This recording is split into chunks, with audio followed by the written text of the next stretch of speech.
Let's talk about program quality. Okay. Again, Eccles and Gutman, it was a bit longer of a read, but very well organized. I don't think that it was a hard read. I believe it breaks down these components of positive development in the settings, and that's how we can correlate that to what I call program quality. So a few features. All right, we have the first one, physical and psychological safety, very important. And you've seen this before, the caring adults and the essential elements. Next, we have the appropriate structure, supportive relationships, opportunities to belong, positive social norms, support for efficacy and mattering, opportunities for skill building, and integration of family, school, community efforts. So in the slideshow, we're going to break down each one of those. I have a few video components that I'd love for you to watch. So as you're going through the presentation and you see that hyperlink with the title, please do so and click on the link. Stop this video, watch that, and then continue on because the discussion will be important for that. So physical and psychological safety. Well, let's talk about safety in general, right? That's free from violence and unsafe health conditions. This is, you might think, wow, Dr. Nelson, this is pretty straightforward, duh.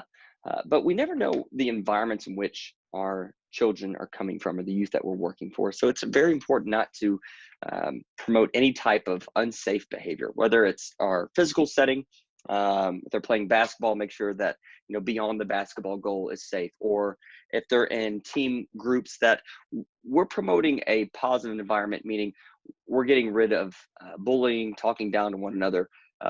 And you might get the theory, but how are some ways we can do that? Well, one, being engaged with our youth, being around them, not just rolling out the ball, letting them play. So please understand that physical safety, free from violence, unsafe health conditions, giving these children a safe environment. A lot of communities have health centers. A lot of communities have these local community centers that can bring people together. That's a safe environment. Maybe they aren't living in a particularly nice neighborhood, or even if they're in an affluent home, they might not have that attention and the love that they so desire or that they need, and from a developmental asset, that yes, they might have resources, but they do not have the connection, that caring adult aspect, from a safety standpoint. So emotionally safe and physically safe. I apologize. I've got some notes on my laptop, and my talk about poor planning from a programming aspect. My computer is about to die. But moving forward, psychological safety. That's what I was referring to as far as what kind of environment are we setting? Are we creating expectations? Bullying is obviously can be done pretty easily. It doesn't have to necessarily be, I'm going to push you. It doesn't have to be even physical. The words, they're threatened by, if someone's getting bullied a lot, we see in the research, they're not going to want to come back. So be sure that we've created an environment that's welcoming. A practical way to do that, icebreakers. Everyone that I've talked to, not everyone, generally most of my undergrads or the people I work with, right? Icebreakers, you've been in that program where you're thinking, oh, I got to do this. But then think about how the walls are broken down. Think about barriers moved aside whenever we can get everyone on the same page. And I've worked with inner city groups that have a lot of gang affiliations, and people are there's tension when they come in the room because you're from this area and you're from this area, or maybe they've had a bad experience in the school with somebody.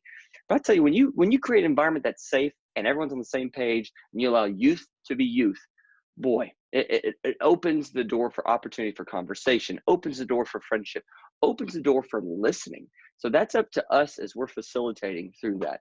So let's make sure that we keep promoting this idea of safety. Safe facilities. I've got a good friend, Dr. Batista. Paul Batista is a professor here at the university over law, and he stresses when he's been into places as far as the safe facility and some of the gyms that have been constructed, or someone cuts a pipe and they leave half the pipe off the ground, thinking, we got most of the material out of the way. So think about, when you look at it, what could potentially be dangerous. We as youth developers and youth workers or camp directors, there are some risks that we have to take in consideration. In a camp setting, every summer that I work with my boys camp, we try to mitigate as much risk as possible. But what we don't want to do is, we don't want to walk around the world in some type of bubble wrap or a bubble. Typically, now that's the discussion these days, but you obviously, there are some risk involved when you're playing team sports or you're running around. But if there's a metal pole and you're playing basketball at your camp, Have you thought about putting padding around that? There's an old school mentality of, just let them play, and nothing's ever bad happened here before. But we don't want it to be bad. We want to make sure that we've looked at it properly, that we've done our proper risk management, and that we've assessed the area. There's practices that increase safe peer group interaction and decrease unsafe or confrontational peer interactions.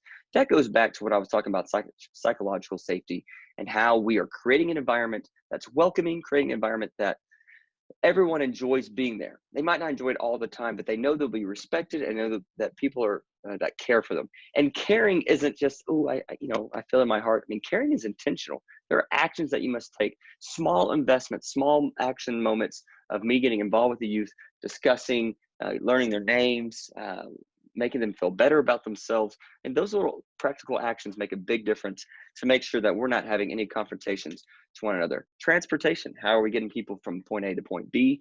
Not necessarily even a vehicle, but transition across campuses, transitions across areas that we're working. If you have parks and you're going from one park to a school, are you making sure that there's a cross guard? Or have you contacted the police officers at certain times of the day to help with transportation? So this is another aspect that they mentioned here in the reading of Eccles and Gutmann.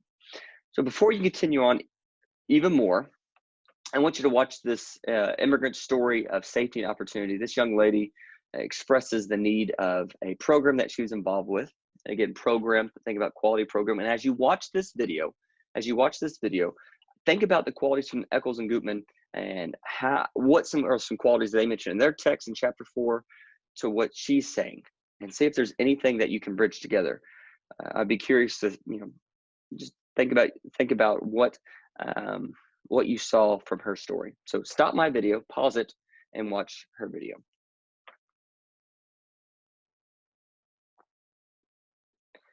Okay, I paused here on the video, but I imagine that you also stopped my video, and now we're going to go into appropriate structure. But before we do that, I mean, wasn't it just amazing of the skill building opportunities, the support for efficacy, just an environment where she felt safe and included and she was welcomed.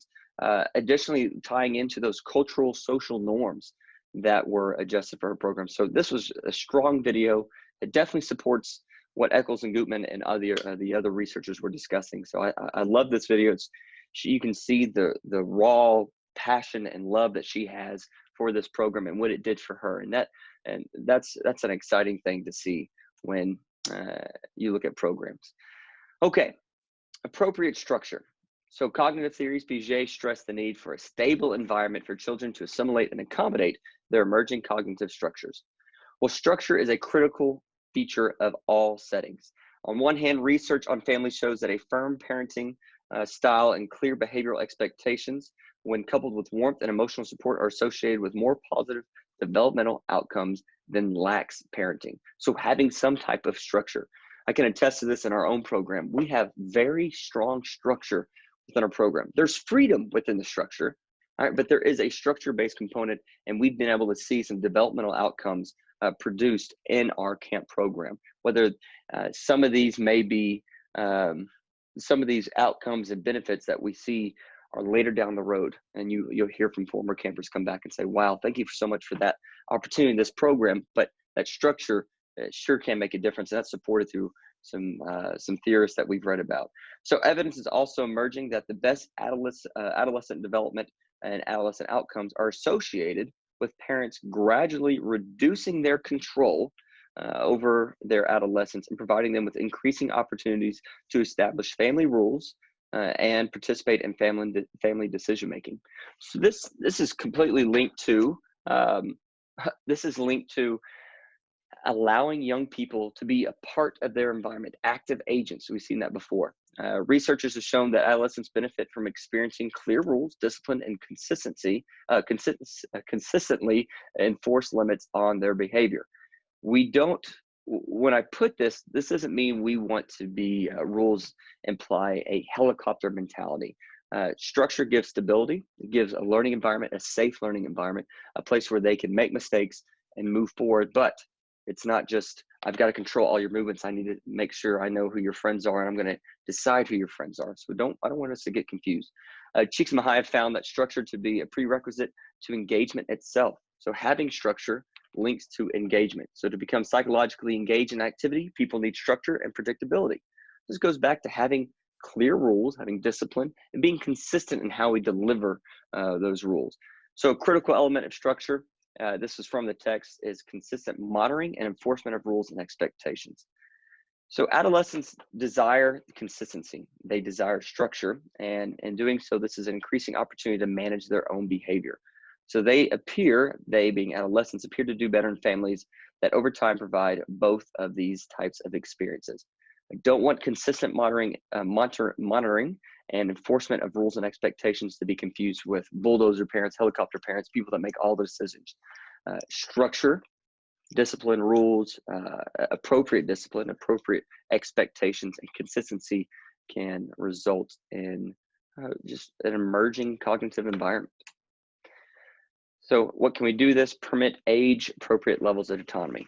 If I am a facilitator and I'm working with a group of 5-year-olds, I know I'm going to be more of a resource to those 5-year-olds than if I was working with you all in this graduate class. Because if I was delivering some type of initiative, I would to you all, I would deliver the rules, and then if you had questions about it, I might say, I'm sure one of your group members, one of your teammates has the rule, or one of your team members may understand that rule differently. I would like for you to ask them. But if I was with 5-year-olds or 7-year-olds, I maybe would repeat myself, or maybe I would use objects to describe the rules, or maybe I would, if have a noodle as a microphone. If someone has the noodle, then they can share the space, learning how to talk to one another. When if we're in a group of adults, ideally the age appropriateness is, okay, we can listen to one another, we can discuss, and then you can always use those tools if needed. Both neighborhood conditions and culture also influence what is the most optimal level of structure and adult control. Then this, again, in this section, it talked about the idea of how neighborhoods can come together and collaborate, and those conditions, those neighborhoods, and the culture that's accepted benefits this appropriate structure mindset. Supportive relationships. We've seen a lot from longitudinal studies consistently show that parents who support their children, not only at home, but also in their school and are wanting to be engaged with that, then we see better school motivation, better mental health, lower rates of those risky behaviors, whether that's drinking, that's school misconduct.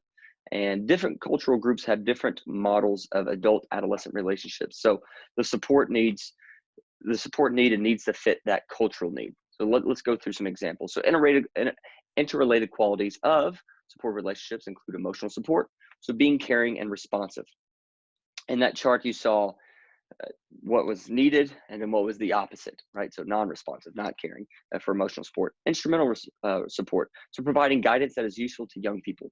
I can sit and work with a group and give them my 2 cents all day, but if they don't, and you've heard the saying, children don't care how much you know until they know how much you care. And that is just the gospel. I mean, that is just to the point of what we're talking about is supportive relationships. Young people need to know that you care.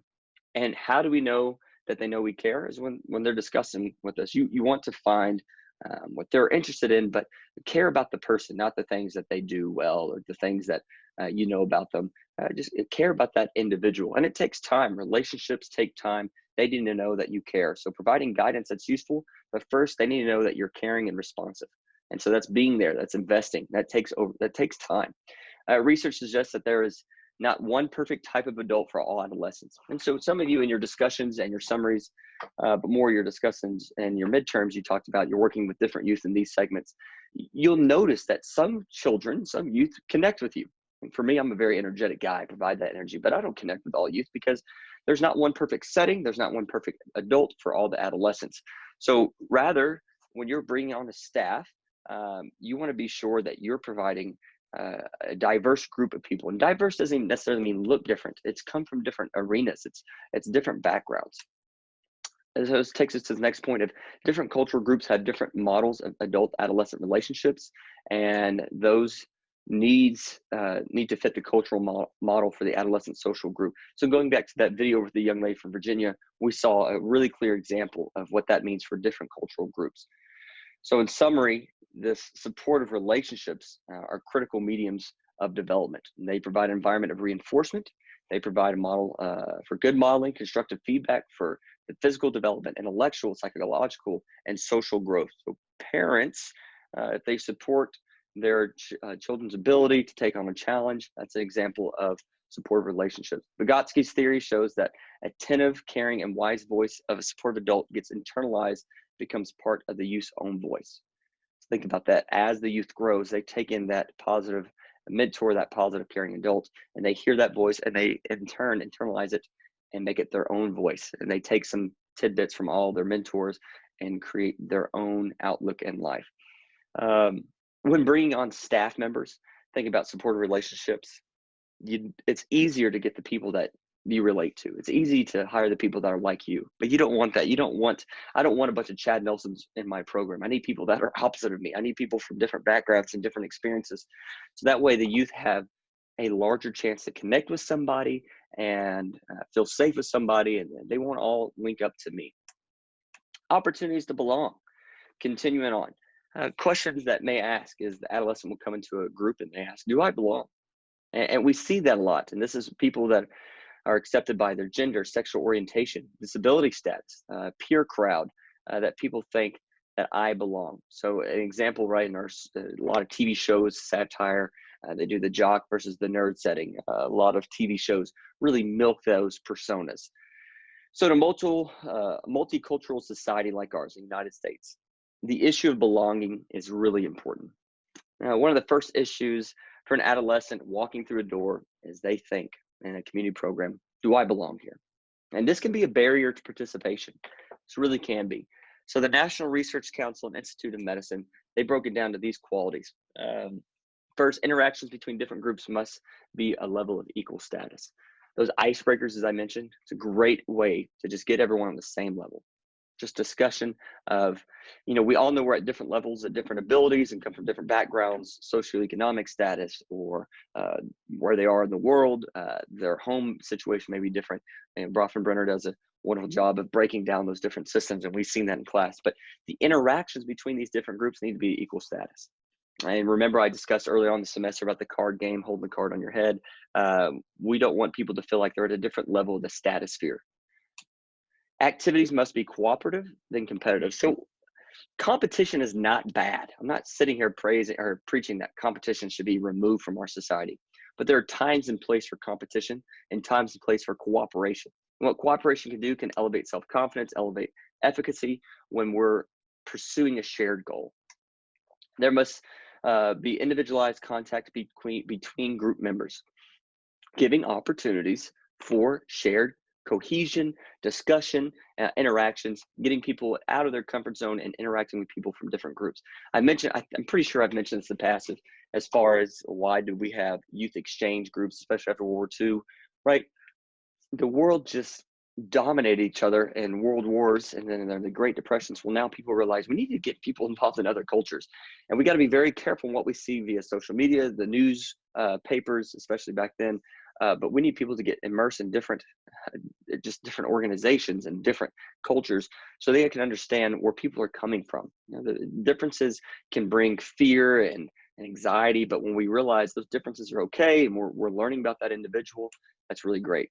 Institution and authority figures must support a group of intergroup understanding. So institutional silence, an atmosphere in which race is never mentioned.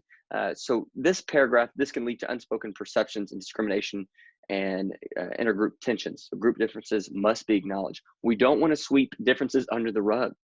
If you notice that people are different, having conversations, discussion about this, there's been good evidence that shows that these types of discussions can move forward for multiple cultural groups. So for example, there's a program, the Jack and Jill program. So I took this from the reading. I want to make sure that you read this. But for example, Black adolescents living in predominantly white neighborhoods and participating in Jack and Jill, a program for Black youth, reported that this program facilitated their adjustment to the challenges of the situation. Similar evidence of the negative consequences of feeling devalued by one's teacher and school peers because of one's cultural background, language, ethnicity, and religion provides more. It can provide more of an issue when we're integrating groups. So community programs to promote youth development, they see that this Jack and Jill program can bring people together and have success in doing so. So how inclusiveness works across culture groups, how is it achieved? It's bringing different groups into contact with each other and does not necessarily lead to a mutual understanding and respect. So we've got to do a little bit more than that. So experimental studies introducing multi-ethnic cooperative learning groups have demonstrated that such experiences increase cross-ethnic group friendships and in turn increase a sense of belonging in the school and the classroom. So we can't just expect we're going to bring different groups together and let them go. And there's facilitation that is required. It's, as we go back here, interactions must be on the equal status, activities of cooperation, just getting them involved in groups together. Adults, we have an important role as role models, pathfinders, peacemakers, administrators, all of us, we have roles in bringing these different groups together. And doing so, going back to that very beginning, when an adolescent walks through the door, we want to make sure that they feel involved. Starts right when they walk in. Hey, right there, interaction. Let's get them involved. Let's make sure that we are organized in our approach, intentional planning of how do we bring people together. Positive social norms. Whew. Well, the group culture, okay, known as a group culture, includes not only the formal organizational culture, but also the informal habits and expectations that arise from daily interactions.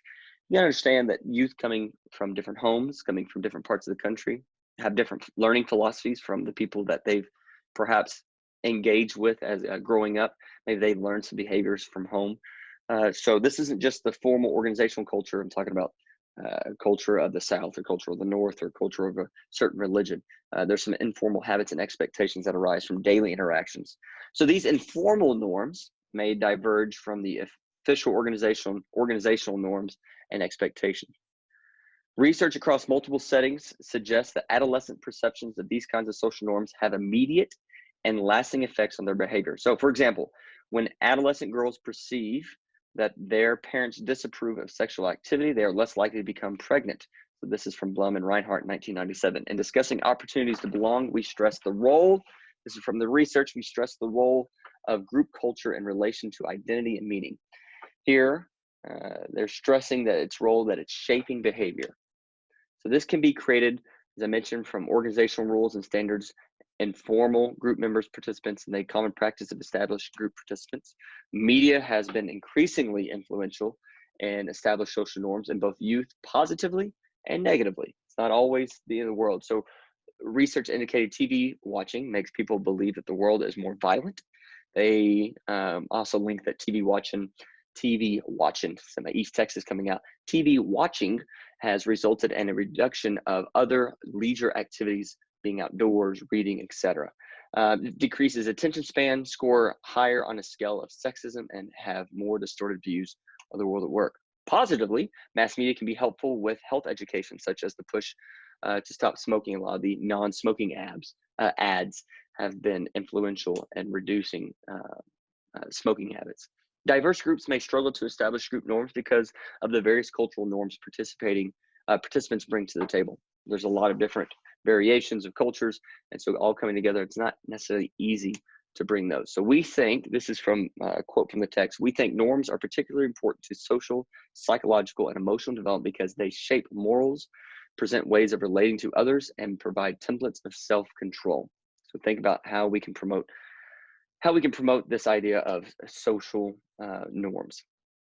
The process begins early in life. There's even research that indicates all the way back to if a child is 15 months of age, how the parents or their environment conduct themselves has an effect on that process of understanding some norms. So this is interaction through families and peers. So it's concluded that normative beliefs and about aggression get formed in childhood and become more difficult to change as children move into adolescence. Once internalized, behavioral patterns become automatic. So they are followed without reflection or evaluation. And it's just automatic. We're going to behave this way. This experience of positive social norms is therefore important to develop of good habits in all areas of positive development. We think norms are particularly important, as I mentioned, in those different arenas. So as we can see that immediate environment in which the youth are coming about can strongly influence. And as youth workers, we typically don't get to interact with youth at that kind of that type of dosage. high quality, environment often that early. So when they come to our programs, we need to be aware that they might have some different norms, and we can establish our consistent rules. We can establish our expectations. And though it may be automatic at that point, it can still be adjusted. It can still be discussed. So we have to be aware, hey, it won't be automatic forever. We don't want to disregard or dismiss youth as they come. Opportunities for skill building. So skills, not necessarily on the basketball court, the football field, or in the band hall, or the art studio. Skills, they also include cognitive abilities, psychological, social, cultural, physical skills. So showing process and improvement really matters. Let's go through some of these different points. The text talks about authentic instruction, but I want to talk about how good programs, whenever you're conducting a program, it encourages learning in other areas as well. So we definitely do not want to just focus on the things that they're good at the time. We know that people can improve their skill set. We know that knowledge can be learned. It's not just the simple fixed mindset. There's a growth mindset. So how do we have authentic instruction? Well, here are a few key points that I got from the text. Active construction of knowledge rather than just reproducing or repeating facts and views expressed by teachers in textbooks. So active construction, we want to apply what we are learning. Relevance of material being studied to the student and his or her community culture. So make sure it's relevant and it ties back to where they are at the time. We don't want to expect students to be at some point. Meet them where they are. Their reality is their reality, so we want to try to meet them there. Regular feedback. Oh, shoot, I apologize. Our 11-month-old has decided to not sleep through the night. So that's just my reality right now. So I apologize for the yawn. This information is very exciting to me, but it's also different talking to my screen. I definitely get the energy from my students, but I want to make sure you get this information. So regular feedback on progress, that helps for skill building. Students understand what they know and what they still need to learn and master. Applauding their learning skills and applauding that their study habits. We don't want to say, hey, you're so smart. Let them know why you believe that they're smart. Do you see that they're studying? Do you see that they're working hard? And let them know if they don't understand it, and there's still time to grow from that. Abundant opportunities to rethink one's work and understanding. Providing that feedback and then giving them opportunities to come back, cycle back, and learn from it and grow. Differentiated instruction that recognize the individual differences and levels of current knowledge, interests, and learning styles. Not just one style of instruction, maybe even having a co-facilitator or co-teacher, someone else to voice it, group projects, just breaking down different, if you have visuals and the words, multiple ways of delivering that content. And cooperative and highly interactive learning activities allow students to work with and tutor each other. It's going back to that group cycle.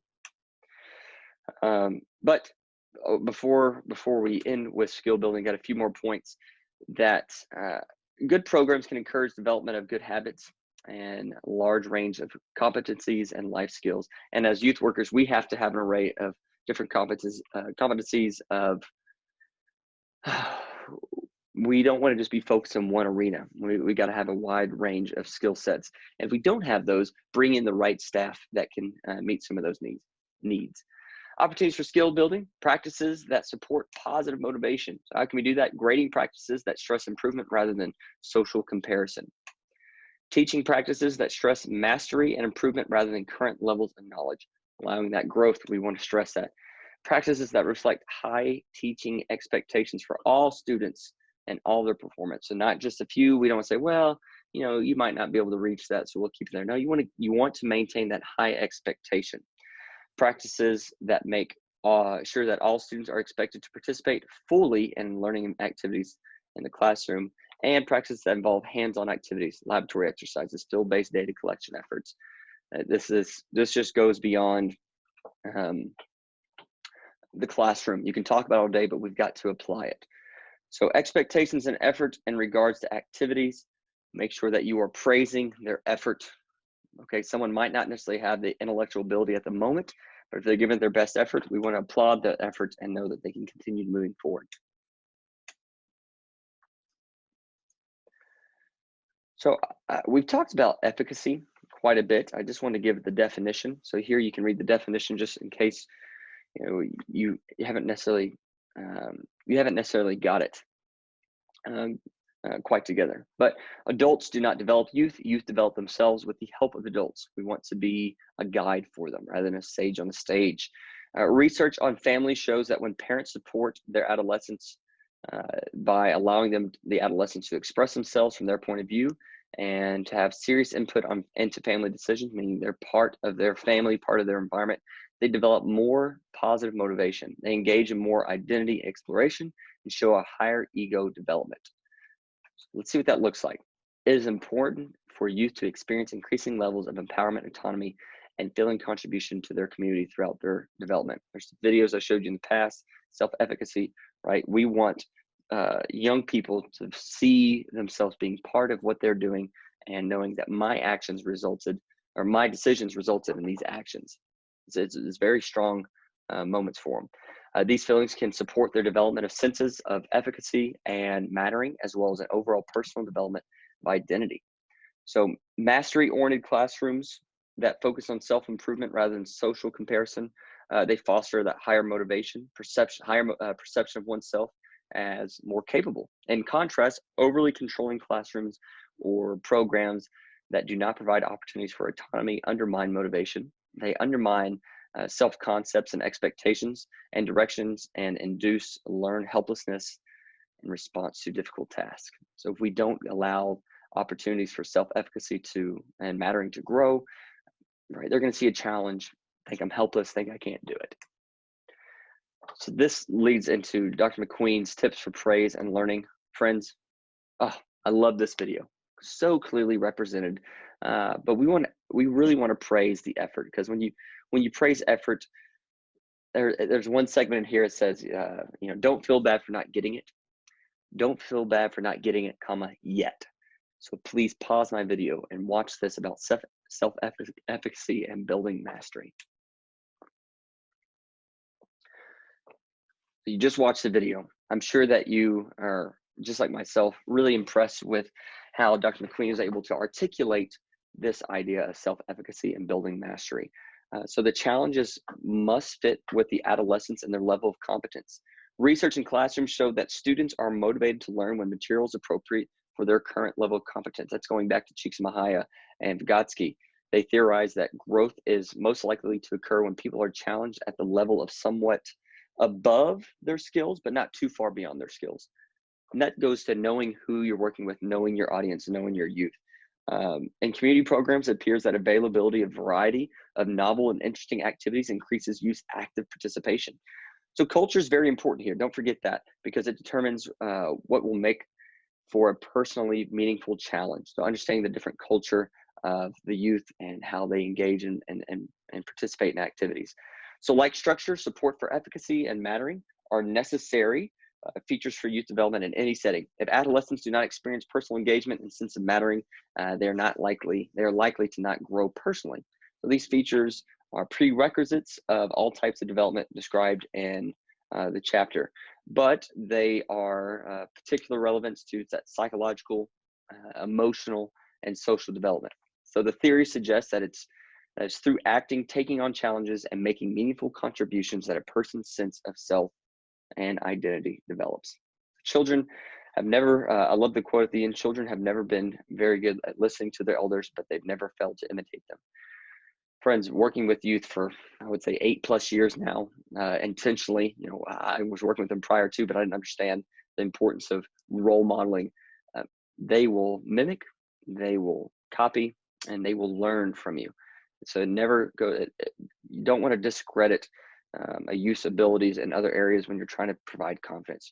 You might not be good at English, but you sure are good at math. You don't want to shut them down in English now. I mean, that's what you did, and you don't have the intentions to do so.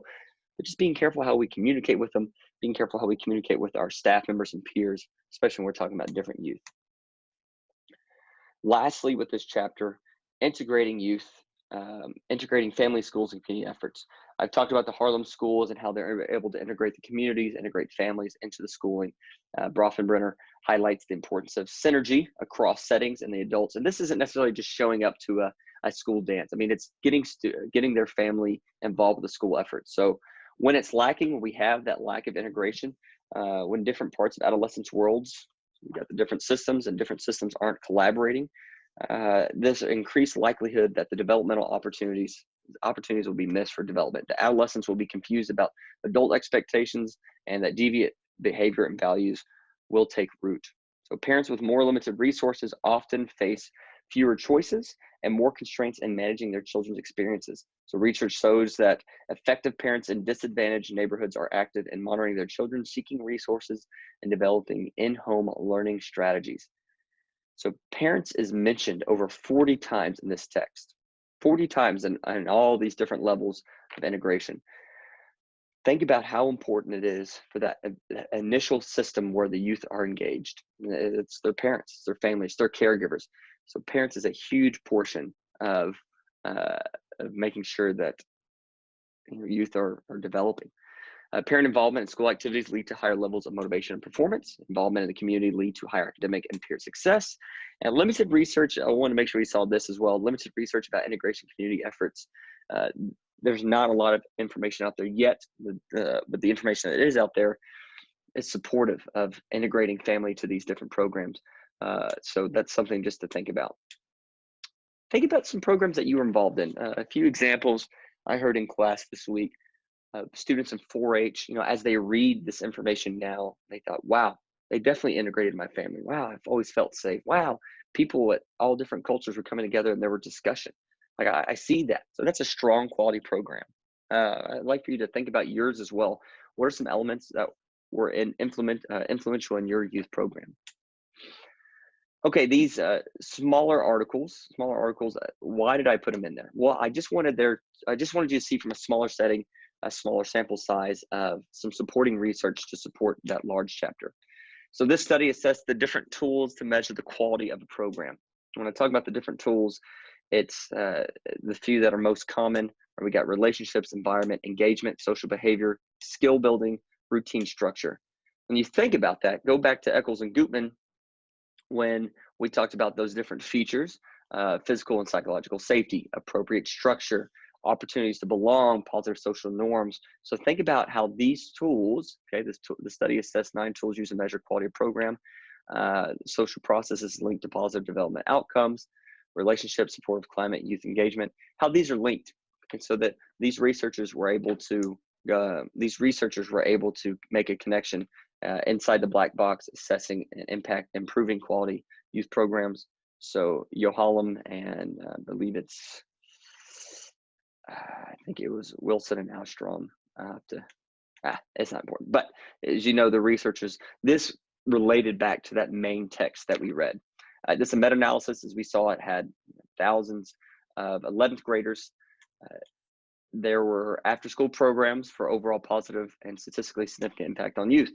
So participation significantly increased participants' positive feelings and attitudes about themselves, their school, and increased positive social behaviors. So problem behaviors dropped significantly and academic improvements were also evident when we saw that they were participating. And if you look at this, if you haven't downloaded the article and you haven't read it yet, I did highlight some portions I want you to focus on. But think about the acronym they use: sequence, active, focus, and explicit. This is a broad agreement that staff are likely to be effective if they are doing a step-by-step training approach. Emphasize active forms of learning so that youth can practice new skills. Focus specific time and attention on skilled training. Clearly define their goals. Or being specific, being intentional youth leaders. Eccles and Gutmann House, you have the similarities, but it's agreed upon to support this claim. And I just wanted you to see this connection. SAFE is an after-school program yielded significant improvements in participants' standardized test scores. There's a growing body of research indicating that interventions that promote social emotional learning skills also result in improved academic performance. And future research should explore why some programs are more successful in reaching goals and how to increase overall effectiveness in after-school programs. Solve that in future research. A good point that was brought up this week in class as well is there's a lot of models. There's a lot of acronyms for how we get people involved with positive development, what that looks like. And you can see that in leadership. There's a lot of books on leadership, and you can see that in experiential learning. Everyone has their own take on what's going on. But overall, what I want you to think about is this is a new field. People have their approaches, but we can see that there are some similarities. As it started off with these 8 features, there's some similarities that go with it. And lastly, with this numerous research on programming, what's